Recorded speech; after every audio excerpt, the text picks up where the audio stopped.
అందరి praise lord. దేవుని కృపను బట్టి ప్రభు మనకు దినాన ఆరాధన దినంలో సహాయపడుతూ వచ్చాడు. మరి యొక్క వార పరిచయ కొరకై మనము సిద్ధపడుతూ రావాలి. అందుకని ఉదయకాల ధ్యానాలు మరి సాయంకాల సాక్ష్యాలు మీతో పంచుకుంటూ మనము బలపడి ప్రభు యొక్క రాకడ కొరకై సిద్ధపడాలి. దాని కొరకై ఇవ్వబడుతున్నటువంటి యొక్క శ్రేష్టమైనటువంటి మాటలు సాక్ష్యాలు వినండి, బలపడాలి. ప్రార్థన చేసుకొని మనం ప్రారంభించుకుందాం. ప్రేంగళ మా పొడవు తండ్రి, నమ్మకమైన మా దేవానికి నమ్మ స్తోత్రాలు. ఇదిలో రాత్రి అంతా కాపాడారు, భద్రపరిచారు. నిన్న ఆరాధనలో మీరు సహాయపడుతూ వచ్చారు ప్రభా. ఉదయకాల మరి విజ్ఞాపన ప్రార్థనలో సహాయపడుతూ వచ్చారు. తిరిగి సమయంలో ప్రభా నీ వాక్య ధ్యానము కొంత సాక్ష్యాన్ని పంచుకోబోతుండగా దాసుని మీరు అభిషేకించి తగిన మాటలు దయచేసి మీరు వాళ్ళకు క్షమాభివృద్ధి కలుగుమని ప్రార్థన చేస్తూ నన్ను తగ్గించుకుంటూ నీ వైపు చూస్తూ కనబడినటువంటి అంధకార శక్తులు మీ నాపడ బంధిస్తూ మమ్మల్ని తగ్గించుకుంటూ నీ వైపు చూస్తూ యేసయ్య పరిశుద్ధ నామమున స్తుతించి ప్రార్థించి కనపరచి వేడుకొంచున్నాము తండ్రి, ఆమేన్. రెండవ మాట చదువుకుందాం. కీర్తనలు 91 అధ్యాయము. కీర్తనలు 91 అధ్యాయములో ఒక మాటను చదువుకుందాం. 11వ వచనం. నీ మార్గములన్నిటిలో నిన్ను కాపాడినట్లు ఆయన నిన్ను గూర్చి తన దూతలకు ఆజ్ఞాపించును. తిరిగి యెషయా గ్రంథము 38 అధ్యాయం. యెషయా గ్రంథము అందులో మాట చదువుకుందాం. యెషయా గ్రంథము 38 అధ్యాయం. 38 అధ్యాయము. యెషయా గ్రంథము 38 అధ్యాయము. తిరిగి మరి 5వ వచనము. నీవు తిరిగి హిజ్కియా వద్దకు పోయి అతనితో ఇట్లను, ఇతరుడైనటువంటి దావీదుకు దేవుడైన యెహోవా సెలవిచ్చినదేమనగా, నీవు కన్నీళ్ళు విడిచుట చూచితిని, నీ ప్రార్థన అంగీకరించున్నాను. ఇంకా 15 సంవత్సరములు ఆయుష్ నీకు ఇచ్చదను. చాలు. చూడటువంటి లేఖన భాగాన్ని ప్రభాషించి దీవించునుగాక. ప్రియులారా, ఇక్కడ మనం రెండు వచనాలు చదువుకున్నాం. మొదటి వచనములు ఏముందంటే, నీ మార్గములన్నిటిలో నిన్ను కాపాడుటకు దేవుడు తన దూతలకు ఆజ్ఞాపించును అనే మాటను జ్ఞాపకం చేసుకుంటున్నాం. ఎందుకంటే శ్వాసలైన మనము, దైవసేవకులైనటువంటి మేము, మీరు కూడా అనే సందర్భాల్లో బయటికి వెళ్ళాలా. కొంతమంది స్కూల్కి, కొంతమంది కాలేజీకి, కొంతమంది ఆఫీసులకి, మార్కెట్లకి, ఇంకా రకరకాల ఫంక్షన్లు వీటన్నీ ఇప్పుడు వెళ్ళాలి కదా. అప్పుడు ప్రభు అంటున్నాడు, నీ మార్గములన్నిటిలో నిన్ను కాపాడటానికి నా దూతలను ఉంచాను. అవి కాపాడుతాయి నీ మార్గంలో. నువ్వు భయపడవలసిన పని లేదు. వెళ్ళాల్సి వస్తే వెళ్ళక తప్పదు. అయితే నువ్వు భయపడొద్దు. ఒంటరిగా వెళుతున్నప్పుడు నేను ఒంటరిగా వెళుతున్నాను అనుకోగా. మరి ఆయా రకాలైన చీకటి సమయాల్లో వెళుతున్నప్పుడు అయ్యో నాకు భయం అనుకోగా. కొన్నిసార్లు వెళ్ళకూడనటువంటి యొక్క అరణ్యాల గుండా లేక పొలాల్లో గుండా అనేక స్థలాలు కూడా మనం వెళ్ళాల్సి వస్తుంది. అప్పుడు ప్రభు అంటున్నాడు మంచి మాట.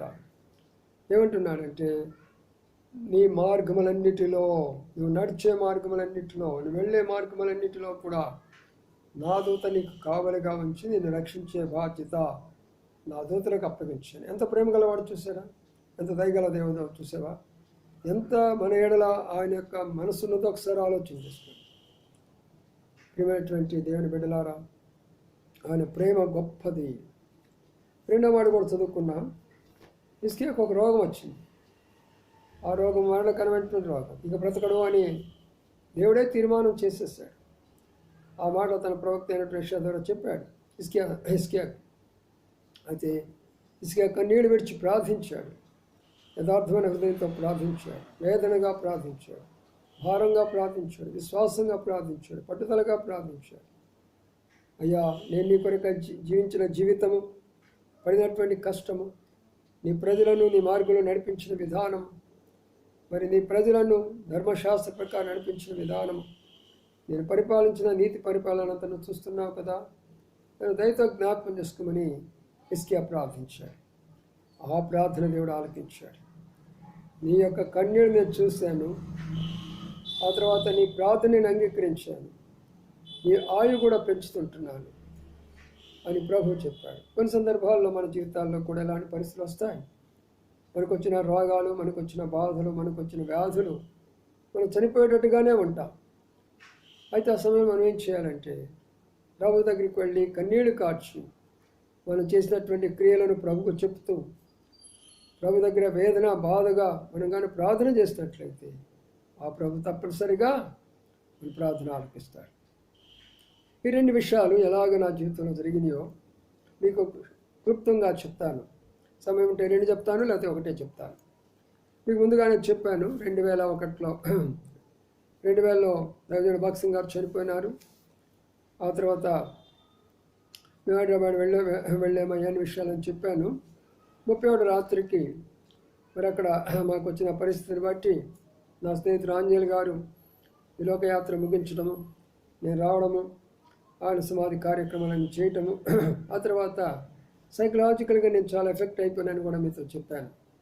ఎప్పుడు దాని గురించి ఆలోచన చేస్తుంటా ఉండేవాడిని కాబట్టి చాలా బలహీనుడైపోతే వచ్చాను. అది 2001 సంవత్సరం అనుకుంటాను. ఆ సంవత్సరం జరిగిన సంఘటన ఇది. మరి దాదాపు మేబీ ఫిబ్రవరి నెల అనుకుంటాను. ఒక రోజున కాలేజీకి వెళ్తుంటున్నాను. సైకిల్ ఇంట్లో మరి భోంచేసుకున్నాను. 11 గంటల కాలేజీ అందుకని కొంచెం ఉదయాన్నే భోంచేసుకొని వెళ్తాం. భోంచేసుకున్నాను, తనతో చెప్పాను కాలేజీకి వెళ్తున్నానని. ఆ తర్వాత సైకిల్ వేసుకున్నాను, బయలుదేరి వెళ్తూ ఉంటున్నాను. మరి త్వరగా వెళ్ళాలా లేట్ అయిపోతుందని కొంచెం సైకిల్ స్పీడ్గా తొక్కుతుంటున్నాను. మంచి రోడ్డే, వెడల్పైన రోడ్డు, ఇబ్బంది ఏం లేదు. కొంత దూరం వెళ్ళిపోయిన తర్వాత సడన్గా చెమటలు పడతాం మొదలుపెట్టింది. చెమటలు పడుతుంటున్నాయి. బయటికి మనం మామూలుగా చెమటలు పడతాయి కదా, దేవుందులే అనుకున్నాను. ఇంకొక చౌక్ దగ్గరికి వెళ్ళాను, ఒక స్క్వేర్. అక్కడ పోయేటప్పటికి గుండె వేగం పెరిగింది. గుండె వేగం పెరిగేసి ఇంకా ఎక్కువగా కొట్టుకోవడం మొదలుపెట్టింది. అప్పుడు సైకిల్ ఆఫ్ చేసి ఇట్లా చూసుకుంటే గుండె బాగా దడదడ కొట్టుకుంటుంది. సరేలే పోనీ అని చెప్పేసి అది తగ్గిద్దిలే, ఇంకా కొంచెం ముందుకు పోయాను. అక్కడికి వచ్చి లైక్ షర్ట్ ఎగిరి పడుతుంటుంది. అలాగ షర్ట్ ఎగిరి పడుతుంటే భయం అయిపోయింది. వెంటనే నాకు ఆంజనేయ గారు జ్ఞాపకం వచ్చాడు, నా స్నేహితుడు నాకు జ్ఞాపకం వచ్చాడు. నా వయసే నాతో కలిసి పనిచేశాడు, సేవ చేశాడు, సేవలో పాలు పొందాడు. కుటుంబము, తన భార్య బిడ్డలు, మేమంతా కలిసి తిన్నాం, కలిసి ఉన్నాం, కలిసి జీవించాం. అవన్నీ జ్ఞాపకం వచ్చేటప్పటికి ఇంకా భయం ఎక్కువైపోయింది నాకు. ఒంటరిగా ఉన్నాను, ఎవరు లేరు, తన ఇంటికాడ ఉంది ఆ సమయంలో. అప్పుడు నేను ఏం చేయాలో అర్థం కాల. ఆ స్థితిలో నేను డైరెక్ట్గా డాక్టర్ దగ్గరికి వెళ్ళలేను, మరి దగ్గర డబ్బు కూడా లేదు, కాలేజీకి వెళుతున్నటువంటి సమయం అది. ఏం చేయాలో అర్థం కాల. అప్పుడు ఆ దారిలో ఒక తలంపు ఇచ్చాడు నాకు. నేను వెళ్ళే దారిలో ఒక కుటుంబం ఉంది, బ్రదర్ జోసెఫ్ గారు, రాహేలమ్మ అని. మీకు ఎన్నోసార్లు చెప్తూ వచ్చాను. మరి మనకు మందిరానికి చాలా చక్కగా వస్తారు, చాలా ఆత్మీయంగా ఎదుగుతారు. మరి కొరకు చెప్పాలంటే నాకు ఆత్మీయమైనటువంటి యొక్క సహోదరుడు సహోదరి, సొంత చెల్లెల్లాగా చూసుకుంటాను. నన్ను అన్నయ్య అంటారు వాళ్ళు. ఆ కుటుంబానికి నేను మరి వాళ్ళ ఇంట్లో నేను సార్లు మీటింగ్లు పెడుతూ ఉంటాను. ఆ బిడ్డలు సండే స్కూల్ నా దగ్గరే పెరుగుతూ వచ్చేవాళ్ళు. ఆ కుటుంబంలో ఒక ఫ్యామిలీ మెంబర్గా ఉండేవాడిని. అక్కడే భోజనం చేసేవాడిని కొన్ని సందర్భాల్లో అయితే. మరి వారు నన్ను ఎంతో ప్రేమగా చూసేవారు. అప్పుడు నాకు అక్కడ పోయిన వెంటనే అది జ్ఞాపకం వచ్చేస్తుంది. మనకు తెలిసిన వాడు ఇక్కడ ఉన్నారు కదా, సరే చూద్దాం, అక్కడికి వెళ్ళి కొంతసేపు రెస్ట్ తీసుకొని తర్వాత కాలేజీకి వెళదాము అని అనుకొని మెల్లిగా ఆ రోడ్డు క్రాస్ చేసుకొని first line, Lakshminagaram first line అంటారు దాన్ని. అక్కడికి వెళ్ళాను, బయట సైకిల్ పెట్టాను. నేను ఆ ఇంట్లోకి వెళ్ళిన వెంటనే సహోదరి వచ్చింది, రాయలమ్మ. అన్నయ్య ప్రైజ్ లార్డ్ అన్న, అమ్మ ప్రైజ్ లార్డ్ అన్న. కూర్చోడంటే కూర్చున్నాను. మంచిని ఇచ్చారు, తాగాను. ఇంకా వాళ్ళు కొన్ని విషయాలు చెప్తూ ఉంటున్నారు, ఆత్మీయ విషయాలు, కొన్ని కుటుంబ విషయాలు, కొన్ని విషయాలు నాతో మాట్లాడుతూ ఉంటుంటే నేను మాట్లాడలేకపోతున్నా. ఏదో ఒక రకమైన భయము, ఏదో రకమైన ఆందోళన కలవరము, ముఖం చోట్ల పడుతున్నాయి, ఒళ్ళంతా కదిలిపోతుంది, గుండె దడ పెరిగిపోతుంది. చెప్పాలా లేదా ఏం చేయాలా అర్థం కాని పరిస్థితి. సరే తగ్గిపోతుంది అనుకుంటే తగ్గిపోయేటట్టు లేదు. ఇప్పుడు వాళ్ళు చెప్తే వాళ్ళు ఏమనుకుంటారు అని అనుకొని ఒక చిన్న మాట అన్నారు. రాయలమ్మ, ఎందుకో నాకు తెలియలేదు, ఒక గుండె దడదడగా ఉంది, చెమటలకు వస్తున్నాయి, కొంచెం రెస్ట్ తీసుకుంటానమ్మా అని అన్నారు. అమ్మాయి భయపడిపోయింది, చిన్నది, నాకంటే చాలా చిన్నది, భయపడిపోయింది. అయ్యో ఏంటి అన్నయ్య గారు ఎప్పుడు అనలేదు ఈ మాట, ఇలాగంటున్నాడేంటి అని వెంటనే తన గది ప్రక్కన ఒక వరండా లాగుంది, అక్కడికి వెళ్ళి మంచం వేసేసేస్తే, సరే అన్నయ్య గారు మీరు వెళ్ళి రెస్ట్ తీసుకోండి, మరి చూద్దాం తర్వాత భోజనం చేసుకొని పోవచ్చులే మీరు అని అన్నారు. సరే మంచిది అనుకున్నాను. వెనక ఒక మంచం అరేంజ్ చేశారు, అక్కడికి వెళ్ళి పడుకొని ప్రార్థన చేసుకుంటున్నాను. ప్రభా ఏమిటిది, ఎందుకు ఇలాగొస్తున్నది అని ఆలోచన చేసే కొంది యాంగ్జైటీ పెరిగిపోయింది, ఆవేశం పెరిగిపోతుంది, ఇంకా దడ ఎక్కువైపోతుంది, కళ్ళు తిరిగిపోయే పరిస్థితికి వచ్చింది. ఇంకా కొన్ని క్షణాల్లో ఈ లోకి విడిచేటటువంటి పరిస్థితి వచ్చినట్లు ఉంది నా మట్టుకు నాకు. అప్పుడు వెంటనే మరి అక్కడ ఎవరు ఉండరు, ఆ టైంలో అందరూ ఉద్యోగస్తులకు వెళ్ళేవాళ్ళు, అనేకమైన స్థలాలకు వెళ్ళేవాళ్ళు, ఎవరు లేరు. అమ్మాయి ఒక్కరు ఉన్నారు, చిన్న పాపను బాబు, వాళ్ళు మాత్రమే ఉంటారు ఇంట్లో ఆ సమయంలో. అప్పుడు నేను వెంటనే అమ్మా చాలా మరి సీరియస్గా ఉంది పరిస్థితి, మీరు డాక్టర్ దగ్గర తీసుకెళ్తారా అని అడిగినాను. అప్పుడు వాళ్ళు కూడా భయపడిపోయినారు. అయ్యో ఆయన లేరే, పని మీదకి వెళ్ళినారే, మావయ్య గారు పని మీదకి వెళ్ళారే, మరి పిల్లలే ఏం చేయాలని తను కూడా భయపడిపోయింది. సరేనన్నయ్య అని చెప్పింది, బయటికి వెళ్ళింది, ఒక ఆటో తీసుకొని వచ్చేస్తుంది. మరి బాబు అనుకుంటాను, వాడు చిన్నవాడు ఉన్నాడు, నిఖిలు లేక సోనియా, వాళ్ళిద్దరు పిల్లలు, అమ్మాయి అనుకుంటాను. నన్ను ఆటోలో ఎక్కించుకున్నారు, హాస్పిటల్కి తీసుకెళ్ళారు. హాస్పిటల్కి తీసుకెళ్తే ఒక కార్డియాలజిస్ట్ అనగా గుండె వ్యాధి సంబంధమైనటువంటి యొక్క డాక్టర్ దగ్గర నన్ను తీసుకెళ్ళారు. తీసుకెళ్ళి వెంటనే డాక్టర్ గారు లేరు అక్కడ, అని ఆ రోజున వేరే క్యాంప్ మీద వేరే స్థలానికి పోయారు. వాళ్ళు అన్నారు, డాక్టర్ గారు వచ్చినప్పుడు సాయంకాలం అవుతుంది, మీరు మరి పరిస్థితి కొంచెం సీరియస్ ఉంది కాబట్టి అడ్మిట్ చేయమని చెప్పారు. నన్ను హాస్పిటల్లో అడ్మిట్ చేసేసారు. ఆ తర్వాత వాళ్ళు మరి బీపీ చెకప్ చేశారు, ఈసీజీ చెకప్ చేశారు. ఆ తర్వాత వాళ్ళు చెప్పిన మాట ఏంటంటే, భయపడవలసిన పని ఏమి లేదు, ఆందోళన పడవద్దు, గుండెకి సంబంధించినవి కాదులే, వస్తారు, డాక్టర్ గారు వస్తారు, మీకు చెప్తారు, ఏం భయపడగాకండి మీరు ఏదో అని వాళ్ళు కొంతమంది ఒకరన్నా అక్కడ ఉన్నటువంటి వాళ్ళు ఏమంటారంటే, డాక్టర్ కింద అసిస్టెంట్ డాక్టర్ ఉంటారు. ఒక అమ్మాయి యవనస్తురాలు, ట్రైనింగ్ కొరకు అక్కడ ఉంది ఆ అమ్మాయి, ఇంకొక అమ్మాయి నర్స్ కూడా ఉంది, చెప్పారు అని. సరే మీకు ఒక ట్యాబ్లెట్ ఇస్తాను, మంచి నిద్ర వస్తుంది, పడుకోండి అని చెప్పారు. అక్కడ ఒక ట్యాబ్లెట్ ఇచ్చారు, మంచి నిద్ర వచ్చింది, పడుకున్నాను. సాయంకాలం డాక్టర్ గారు వచ్చారు. డాక్టర్ గారు వచ్చి చూశారు. ఆ తర్వాత మళ్ళా టెస్ట్లు అన్నీ చేశాడు ఆయన, వాళ్ళు అన్నీ చేశాడు. మళ్ళీ ఈసీజీ అన్నీ చూసి ఏమి లేదు, గుండెకి సంబంధించింది, అంతా బాగానే ఉంది, మీకు యాంగ్జైటీ ఎక్కువగా ఉంది, ఏదో టెన్షన్లో ఉన్నారు మీరు, ఈ టెన్షన్ తప్పక మీకు ఏమీ లేదు, యాంగ్జైటీ ప్రాబ్లంలో మీరు ఉన్నారు, మీకేం కాదు, ధైర్యంగా ఉండండి అని చెప్పేసి ఆయన నాతో మాట్లాడి తల నుండి అరికాల వరకు అన్నిటినీ చెక్ చేశాడు, చక్కగా చెక్ చేశాడు. అవునా ధైర్యం చెప్పాడు, మీరు ధైర్యంగా ఉండండి, ఏం కాదని చెప్పాడు. అప్పుడు ఆయన కొన్ని ట్యాబ్లెట్లు నాకు రాసిచ్చి, ఇవి వాడండి, ఒక వారం రోజులు వాడిన తర్వాత ఎలాగుంటుందో చూసి నా దగ్గర రమ్మని చెప్పాడు. సరే అని అనుకున్నాను. సరే అలాగా అక్కడి నుంచి తీసుకొని మెడిసిన్ అంతా రాసుకొని వచ్చి తిరిగి ఇంటికి వచ్చేసేసాను. అమ్మాయివాడు రాయలమ్మాడు వాళ్ళ ఇంటికాడ ఉన్నారు, నేను తిరిగి ఇంటికి వచ్చాను. ఇది నా యొక్క స్టార్టింగ్ పాయింట్. దేని కొరకు? ప్రభు యొక్క సేవ పిలుపు కొరకైనా మొదటి మెట్టిది. ప్రభు ఎలాగ పిలుస్తాడో చూడండి. ఆయన స్వరం మనం కానీ పిలిచినప్పుడు కానీ లోపడపోతే ఇలాగా పిలుస్తాడా? ఇది మూడు మూడు మూడు అంచెల్లో తీసుకుని వెళ్తాను, అప్పుడు మీకు క్లియర్గా అర్థమవుతుంది. అట్లా అయిపోయిన తర్వాత మరి ఆ యొక్క ట్రీట్మెంట్ తీసుకొని ఉంటున్నాను. నెమ్మదిగా కాలేజీకి పెడుతుంటున్నాను, మరి పాఠాలు చెప్పుకొని వస్తుంటున్నాను. కానీ అది మాత్రము తగ్గటం లేదు. అది ఒక విచిత్రమైనటువంటిది. అది ఎలాగ ఉంటుందంటే గుండె సన్నగా దందన్ అని కొట్టుకుంటుంది, చాలా స్పీడ్గా కొట్టుకుంటుంది. చెమటలు పట్టిపోతాయి, మొహమంతా చెమటలు పట్టిపోతాయి. ఇంకా భయం ఎక్కువైపోతుంది. ఆ టైంలో టెన్షన్ ఇంకా అధికమైపోతుంది.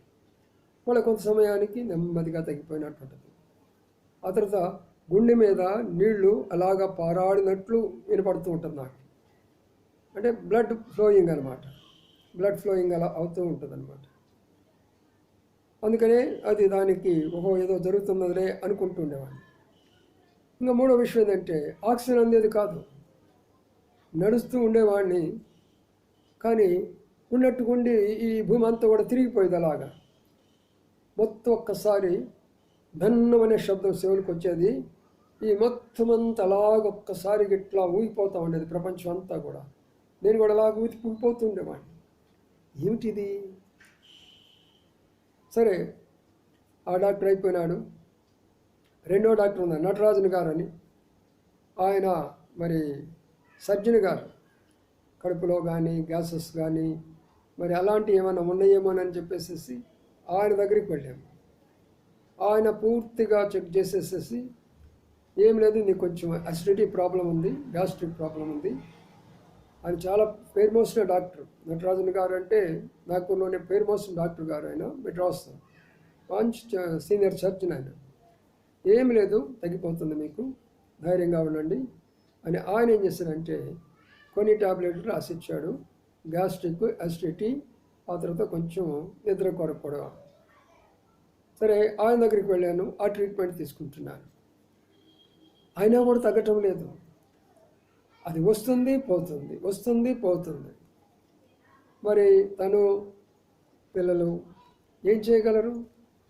ఎవరికి చెప్పుకోగలము?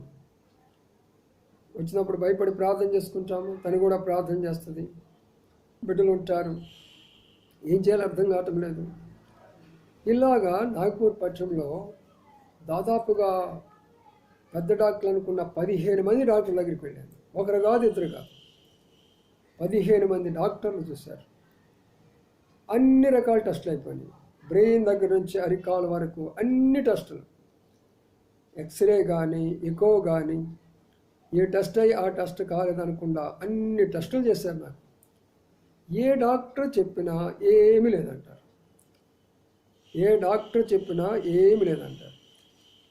మరో డాక్టర్ ఉన్నారు, ఆయన ఏం చేశారంటే, మరి నువ్వు చాలా టెన్షన్లో ఉంటున్నావు అని చెప్పేసేసి ఒక వేరే టాబ్లెట్ రాసిచ్చారు, నిద్ర మాత్రలు అయ్యి. ఒక్కసారిగా నువ్వు ఆ టాబ్లెట్ వేసుకుంటే దినమంతా నిద్రపోతావు, రాత్రి అంతా నిద్రపోతావు. అంటే నువ్వు లేచి అన్నం తినాలన్నా నిద్ర కళతోనే తింటాను, నిద్ర కళతోనే నువ్వు తినాలా, అంతగా నిద్ర అన్నమాట. అలాగా కొంతకాలం నేను నిద్ర మాత్రల మీద బ్రతికేను, నిద్ర మాత్రల మీద బ్రతికాను. ఫిబ్రవరి, మార్చి, ఏప్రిల్ నెల వచ్చిందంటే ఇక దాదాపు కాలేజీకి సెలవు హాలిడేస్ ఇస్తారు. ఏప్రిల్ 20 తర్వాత ఇక ఇంటికి రావచ్చు. అప్పుడు దాకా కొంచెం దీన్ని కంటిన్యూ చేసుకోవాలనుకున్నాను. కాబట్టి ఈ విధానంలో అనేకమైనటువంటి ట్రీట్మెంట్లు తీసుకుంటే ఎక్కడా ఏమీ కనబడేది కాదు. ప్రభు పెట్టిన పరీక్ష అది ఎవరికి కనబడనివ్వడం. ఆయనకు మనం లోబడితేనే, ఆయనకు దేశం మనం నెరవేరిస్తేనే, ఆయన పిలుపు ప్రకారం మనం వెళితేనే, ఆయన చెప్పింది మనం చేస్తేనే ఆ రోగం బాగైపోతుంది. ఇలాంటి పరిస్థితులు వచ్చినాయి. రాత్రి మగులు నిద్ర ఉండేది కాదు. ఇలాగ కుర్చీ మీద కూర్చుండేవాడిని, రాత్రి అంతా అలాగుండి అట్లా నిద్రపోయేవాడిని. ఆకలి అయ్యేది కాదు. ఒకవేళ భోజనం చేస్తాను అంటే ఇడ్లీలో 1/4 తినేవాడిని, భోజనమే తినేవాడిని కాదు. మరి ఆకలి అయ్యేది కాదు. నిద్ర మాత్రం ఎప్పుడు వస్తూ ఉండేది మాత్రలను బట్టి. అది పడుకోలేను, పడుకుంటే గుండె మీద ఏదో ఒకటి పారాడినట్టు ఉంటుంది, భయం వస్తూ ఉంటుంది. ఇలాంటి యొక్క అనుభవం గుండా చాలా కష్టమైనటువంటి అనుభవము, దుఃఖకరమైన అనుభవము, భయంతో కూడిన అనుభవము, ఎప్పటికప్పుడే ఏ రోజుకు ఆ రోజే లెక్కేసుకున్నటువంటి అనుభవం. సరే, ఈ యొక్క నేపథ్యంలో మరి నేను కాలేజీకి ఎట్లా వెళ్ళాలా అంటే, ఒంటరికి వెళ్ళాలంటే నాకు భయం, వెళ్ళేవాడిని కాదు. తీసుకొని పోతే బాబు కానీ ఉంటే అర్పణ తీసుకొని కాలేజీకి వెళ్ళేవాడిని తోడుగా. లేదా అమ్మాయి బ్యూలా కానీ ఒకవేళ ఉంటే కాలేజీకి పోకుండా ఆ రోజున అమ్మాయిని తీసుకొని నేను వెళ్ళిపోయేవాడిని కాలేజీకి తోడుగా.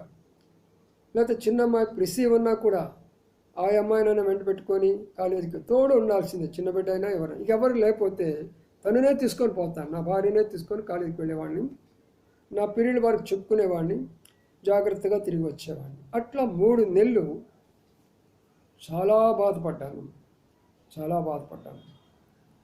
రాత్రిపూట నిద్ర ఉండేది కాదు, రాత్రిపూట పడుకునేవాడు కాదు, సరైనటువంటి భోజనం ఉండేది కాదు. బిడ్డలు చిన్నవాళ్ళు, మా అంటే బాబుకి 10 ఏళ్ళు 9 ఏళ్ళు 10 ఏళ్ళు ఉంటాయి, అలాంటి వయసు ఆ బిడ్డలది. మరి ఆ పరిస్థితుల మధ్యలో దేవుడు నన్ను తీసుకెళ్ళినట్టు అనుభవాన్ని మీకు ఎందుకు చెప్తున్నానంటే, మీలో కొంతమందికి అలాంటి అనుభవం ఉండి ఈరోజు వెళుతూ ఉన్నారు కదా. కొన్ని రకాలైనటువంటి వ్యాధులు, కొన్ని రకాలైనటువంటి బాధలు, కొన్ని రకాలైనటువంటి ఒక రోగాలు మిమ్మల్ని పీడిస్తున్నాయి కదా.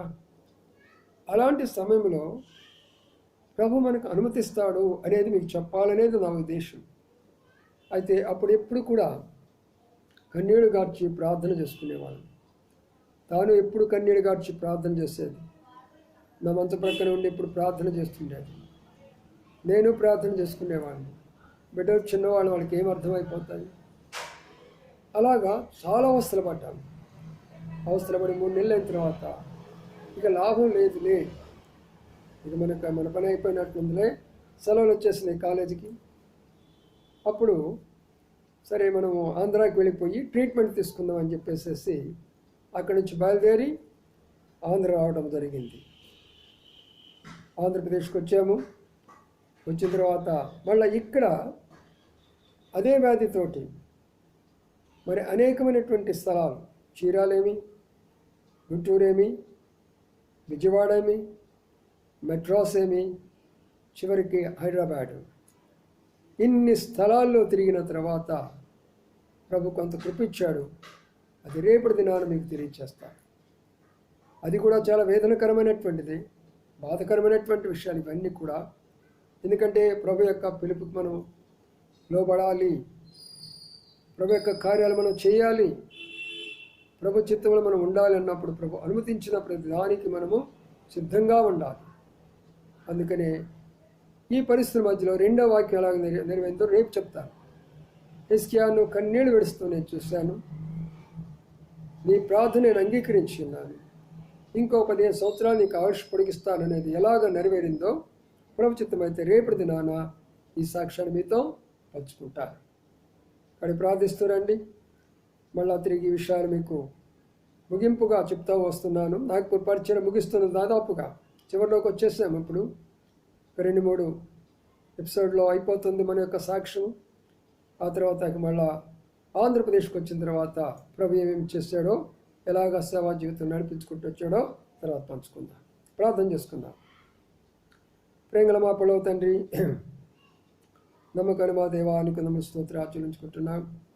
విఘనమైన శ్రేష్టమైన పరిశుద్ధమైన నామాన్ని బట్టి స్తోత్రాలు తండ్రి. మీ దాసుని నన్ను కనికరించి మా ప్రభు మీరు చెప్పినటువంటి మాట ప్రకారం మీ మార్గములలో యెహోవా కాపాడుతాడు, ఆయన దూతలకు ఆజ్ఞాపిస్తాడు. అవును, మీరు ఆజ్ఞాపిస్తేనే దూతలు నన్ను కాపాడనే మార్గమధ్యంలో, అటు కాలేజీ లేదు, ఇటు ఇల్లు లేదు, మధ్యలో ఉన్నాను. అలాంటి యొక్క పరిస్థితుల మధ్యలో మీ దూతను పంపించి నన్ను కాపాడి భద్రపరిచి ఈరోజు వరకు సజీవంగా ఉంచావు. ఇలాంటి అనుభవాలు గుండా ఏ సహోదరైనా సహోదరి వెళుతుంటే వారిని బలపరచండి, వారికి ఆరోగ్యం దయచేయండి, శక్తి దయచేయండి, చూపించండి. వారి అవసరాలన్నీ కూడా తెచ్చమని ప్రార్థిస్తున్నాను. విధాల స్థలాలకు అప్పచెప్పుకుంటున్నాను. చేసిన మేళ్ళు ఉపకారాలన్నిటి బట్టి నేను స్తుతిస్తుంటున్నాను. ఘనత మహిమ ప్రభావాలు మీకు ఆరోపించుకుంటూ యేసయ్య పరిశుద్ధ నామమున స్తుతించి ప్రార్థించి కనపరిచి పెట్టుకుంటున్నాము తండ్రి. ఆమేన్. అందరికీ ప్రైజ్ లార్డ్. ప్రభుత్వమైతే రేపు మిగతా విషయాలు పంచుకుందాం. ఆయన మార్గంలో ప్రభు ఎలాగ నన్ను కాపాడాడో అనే వాక్యాన్ని చెప్పాను. రేపటి దినాన ప్రార్థన ఆలకించి ఎలాగ 15 సంవత్సరాలు పొడిగించి తన సేవలో వాడుకున్నాడో చెప్తాను. ప్రార్థిస్తున్నాను. ప్రభు మిమ్మలను మీ కుటుంబాలను ఆశీర్వదించుగాక. ఆమేన్.